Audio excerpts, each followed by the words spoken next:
अरे तुम्हारा टाइम हो गया, बाहर निकलो। अरे मैडम। हाँ जी बोलो। मैडम टिकट कितने की है? 500 रुपए पर घंटा मैडम जी। चलो 1 घंटा कर लेती हूँ। मैडम जी मेरा पर्स तो मेरी गाड़ी में रह गया, क्या मैं आपको बाद में पैसे दे जाऊँ? अरे नहीं नहीं, पैसे मुझे अभी चाहिए, तभी ना आएगी। अच्छा मैडम। बैगन। ओह सुशांक, अरे सुशांक इधर आना।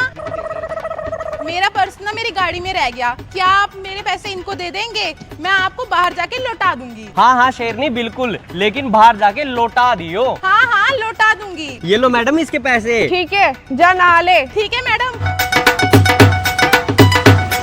1 घंटा हो गया, अब शेरनी से रुपए मांग लेता हूँ। शेरनी 1 घंटा हो गया, चल अब मेरे रुपए लौटा दे। चल ठीक है आ देती हूँ। हाँ चल। जल्दी करो सुशांक, मैंने दोबारा स्विमिंग करने जाना है। हाँ जल्दी दो। ये लो। ये क्या है? बोला तो था मैंने कि बाहर जाके लौटा दूंगी। चलो ठीक है, अब मैं